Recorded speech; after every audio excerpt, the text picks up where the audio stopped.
솔로몬은 건축의 왕이었습니다. 그가 지은 성과 성전과 왕궁은 성경에 화려하고 웅장하며 영광스럽게 적혀 있습니다. 그렇지만 그 이면에는 백성들의 고역이 있었습니다. 그래서 솔로몬 이후 백성들은 그 아들인 르호보암에게 자기들이 힘들게 일하는 것과 무겁게 짐지는 것을 감해달라고, 그리하면 우리가 왕을 섬기겠다고 요청합니다. 이에 대하여 나이든 장로들은 왕이 오늘 백성을 섬기는 자가 되기로 결단하고 그들을 섬기며 좋은 말로 위로하소서, 그리하면 그들도 영원히 당신의 종이 되리이다 라고 대답해 줍니다. 그러나 르호보암은 나이든 장로들의 권면을 버리고 자기 또래의 젊은 자들의 말을 이용해서 백성들에게 포악한 말을 뱉어버리고 맙니다. 나는 내 아버지의 멍에보다 더 무거운 멍에로 너희에게 지울 것이고 내 아버지의 채찍보다 더 센 정갈 채찍으로 너희를 다스릴 것이라고요. 그래서 유다 지파 외에 모든 지파가 따로 왕국을 세웁니다. 그곳이 사마리아의 시초가 되는 북이스라엘입니다. 그들은 군사적으로나 경제적으로 강력할 때가 있었지만 하나님의 징벌을 받아 결국 망하게 되었고 아주 극심하게 고난을 당하다가 다른 나라로 뿔뿔이 흩어졌고 다른 나라에서도 이 북이스라엘로 모여들게 되므로 근본 없는 지역이 되고야 맙니다. 하나님만을 섬기는 백성도 아니고 본래 이스라엘 백성도 아닌 자들이 함께 모여 동네와 도시를 이룬 지역이 되고야 만 것입니다. 유다도 하나님의 징벌을 받아 멸망하고 하나님의 은혜로 다시 돌아오게 되며 하나님만을 섬기는 나라가 되었지만 이 북이스라엘은 여전히 세상과 섞인 민족이 되고 또 세상의 신들도 섬기는 나라가 되어 이 유다 사람들에게 부정한 지역으로 또 부정한 백성들로 낙인 찍히게 됩니다. 이 사마리아 사람들은 솔로몬 시대에 괴롭고 무거운 짐과 채찍을 폐하여서 자기들의 방법대로 평안한 인생을 살고자 했지만 평안은커녕 더더욱 무거운 인생이 되었고 채찍질보다 더한 경멸의 눈초리로 업신여김을 당하는 더더욱 불쌍한 백성들이 된 것입니다. 그래서 예수님 시대의 유대인들은 사마리아 지역을 부정하다 하여 갈릴리에서 유대 지역으로 가거나 유대에서 갈릴리 지역을 가고자 할 때 사마리아 지역을 우회해서 지나갈 정도로 이 사마리아 지역을 굉장히 불결하고 더럽게 여겼습니다. 그 지역뿐 아니라 그 사마리아 사람들과도 상종도 안 했습니다. 그래서 똑같은 하나님을 섬김에도 불구하고 서로 원수지간처럼 지냈습니다. 오늘 본문에 나오는 사마리아 여자도 그런 무겁고 채찍투성이의 인생, 더러운 인생들로 낙인 찍힌 사마리아 지역의 사람이었습니다. 그런데 더 슬픈 것은 여자라는 것입니다. 그래서 여자라는 말이 본문에 많이 나옵니다. 강조하는 거죠. 사마리아 여자라는 것을요. 그 당시 사마리아 여자는 사마리아 남자보다 더더욱 유대인들에게 부정한 존재로 여겨졌습니다. 어느 정도냐면요. 그 사마리아 여인과 같이 있는 것만으로도 더럽게 된다는 인식이 있었어요. 그러니 그런 여자에게 유대 남자가 물을 달라고 하는 것은 그 당시로는 굉장히 파격적인 행보인 것입니다. 그런데 이 여자가 사마리아 여자일 뿐만 아니라 이혼 경력이 5번이나 있는, 또 결혼도 안 했는데 6번째 남자와 살고 있는 부정한 민족의 부정한 여자로서 아주 부정한 삶을 살고 있는 여자인 것입니다. 즉 사마리아 사람들조차 부정하게 여겨 가까이 하지 못할 이혼 5번 한 여자인 것이죠. 그 당시는 남자가 주도권을 갖고 있었고 또 아내를 버릴 수 있었던 시대로서 이 여자는 남자로부터 5번이나 버림받은 이루 말할 수 없는 수치와 상처를 받은 여자임을 알 수 있습니다.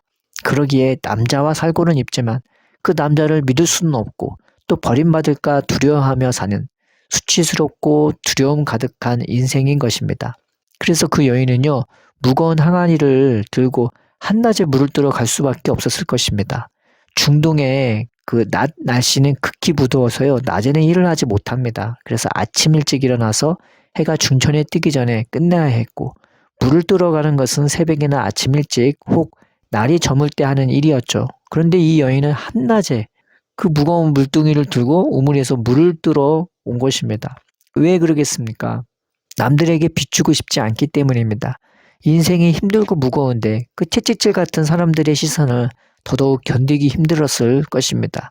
그러니 이 여자가 어디 기댈 수가 있는 여자였을까요? 기댈 곳 없어 신밖에 기댈 수 없는 그런 가련하고 불쌍한 여자였던 것입니다.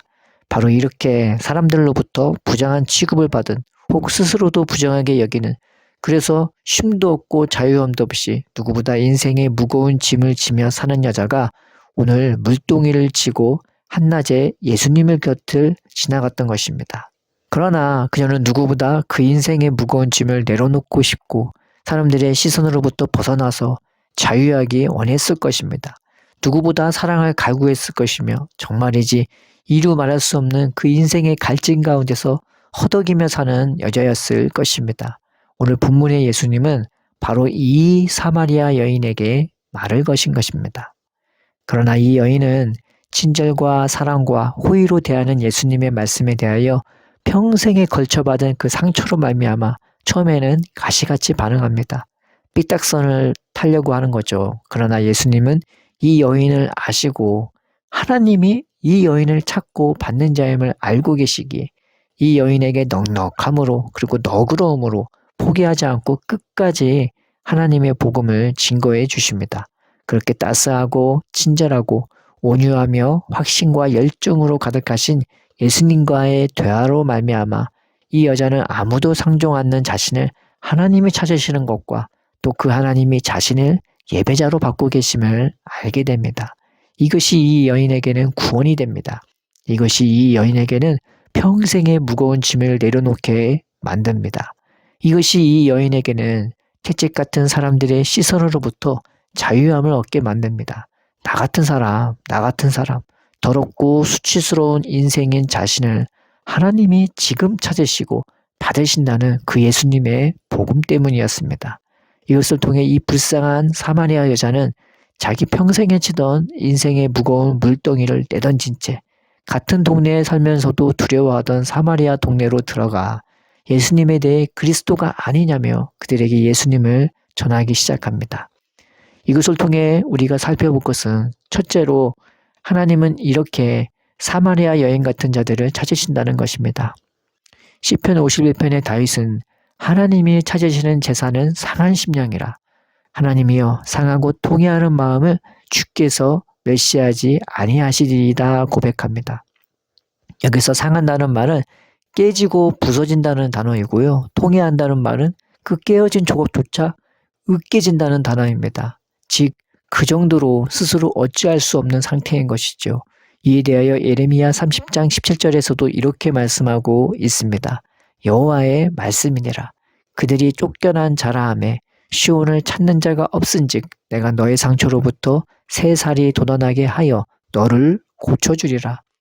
하나님은 더러운 유다, 부정해진 그 유다, 그들 앞서 있었던 가나안 백성보다 더 음란하고 악하고 답이 없는 유다를 철저하게 징벌해 버리십니다. 그래서 이 유다를 부정한 백성이라 하여 어떤 나라도 어떤 사람도 찾지 않고 아무도 상종 않고 버려질 그때, 그래서 이 유다조차 누구도 의지할 수 없을 바로 그때 하나님이 이 유다 백성을 찾으시고 구원하실 거라 말씀해 주시는 것입니다. 하나님은 이렇게 아무도 찾지 않은 혹 아무도 찾을 수도 기댈 수도 없는 상하고 으깨진 사마리아 여인 같은 심령을 찾으신다 말씀하시는 것입니다. 그래서 애굽에서 스스로를 구원할 수도 없고 누구에게도 하소연할 데 없는 이스라엘 백성을 구원하신 하나님은 너희가 애굽에서 구원받았을 때를 평생에 기억하라 말씀하십니다. 그래서 평생 용사였고 왕이었던 다윗은 하나님은 용사같이 용맹하고 사자같이 왕같은 자들을 찾으시는 것이 아니라 이렇게 사마리아 여인같이 부서지고 깨지고 으깨진 영혼을 찾으심을 알았습니다. 하나님은 바로 그런 자들의 하나님이 되어주시기 때문이었습니다. 그래서 다윗은 평생에 자기의 가난함과 궁핍함을 아는 것을 가장 큰 재물로 여겼을 것입니다. 그것이 날마다 변함없는 하나님의 사랑과 은혜에 거하도록 만들어주기 때문입니다. 우리에게도 이러한 은혜가 필요합니다. 내가 똑똑하고 잘나서 하나님이 나의 하나님이 되어주시는 것이 아니라 내가 연약하고 부끄럽고 수치스럽고 인생이 너무나 힘들고 괴롭기에 하나님이 나의 하나님이 되어주시고 바로 나 같은 자를 찾아주시고 구원해 주심을 깨닫는 은혜 말입니다. 우리가 언제 가장 큰 은혜를 받나요? 내가 가장 낮아졌을 때 아닙니까? 내가 가장 전망적이고 죄인 중에 죄인이고 답 없는 인생일 때 아닙니까? 우리가 잊지 맙시다.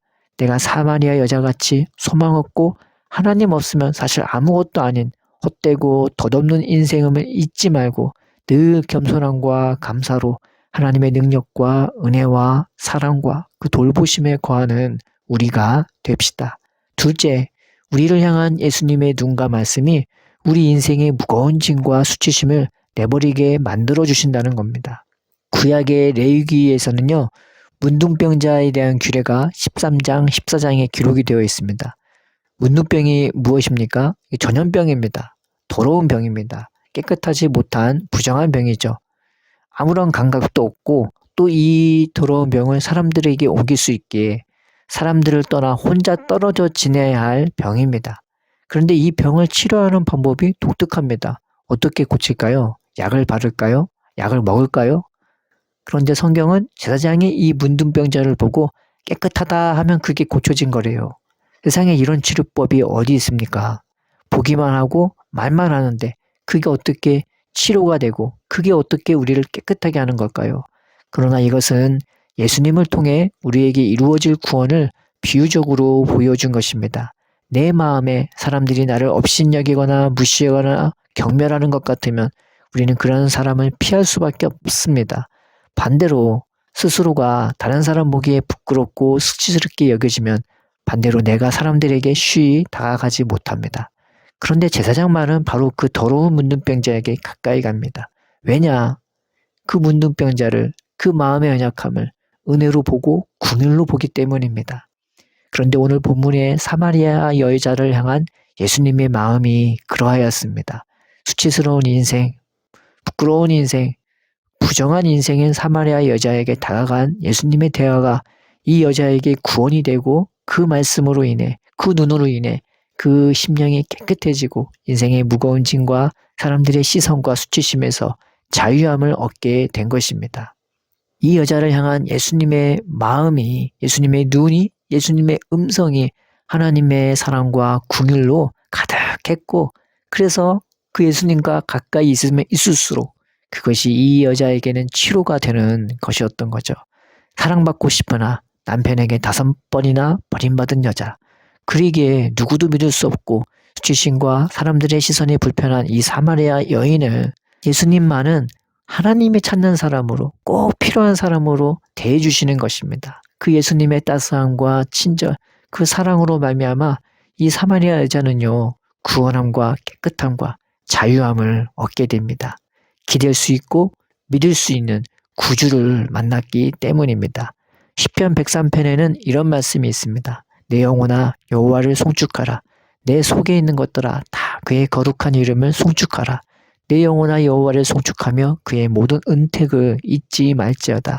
그가 내 모든 죄악을 사하시며 내 모든 병을 고치시며 내 생명을 파멸해서 속량하시고 인자와 긍휼로 관을 씌우시며 좋은 것으로 내 소원을 만족하게 하사 내 청춘을 독수리같이 새롭게 하시는도다. 여호와께서 공의로운 일을 행하시며 억압당하는 모든 자를 위하여 심판하시는도다. 그의 행위를 모세에게 그의 행사를 이스라엘 자손에게 알리셨도다. 여호와는 긍휼이 많으시고 은혜로우시며 노하기를 더디하시고 인자하심이 풍부하시도다.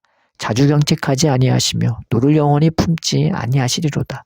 우리의 죄를 따라 우리를 처벌하지는 아니하시며 우리의 죄악을 따라 우리에게 그대로 갚지는 아니하셨으니 이는 하늘이 땅에서 높음같이 그를 바라보는 자에게 그의 인자하심이 크심이로다.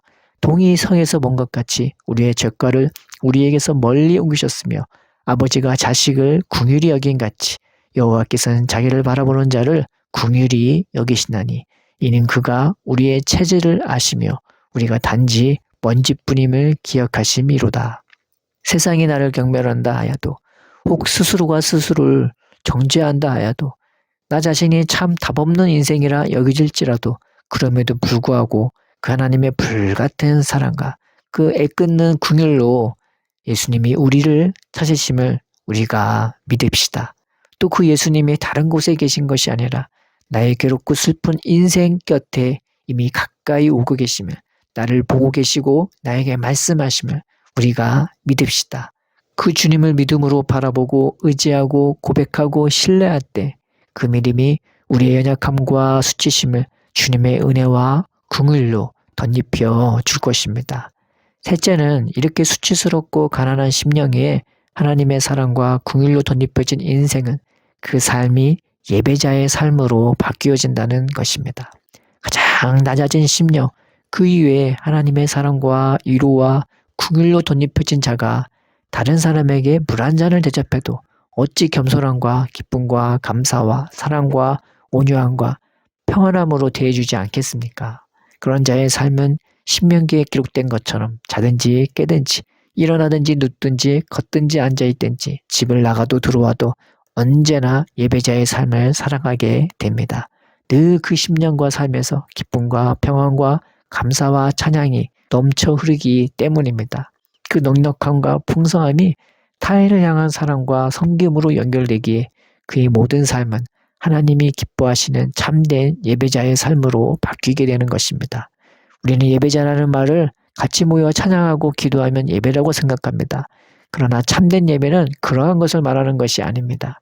하나님이 나 같은 자 찾아와 주고 나 같은 자 주목하며 나 같은 자에게 말씀해 주시고 하나님이 찾는 자로 하나님의 자녀로 하늘나라의 주인공으로 부르셨듯 우리도 이 세상의 수치스럽고 무거운 진진 인생을 찾아가 주며 그들과 대화해주고 목마른 자에게 물을 주며 그들을 나의 친구요, 형제요, 부모요, 자녀로서 하나님의 영광으로 대해주는 것이 진정한 예배자의 삶인 것입니다.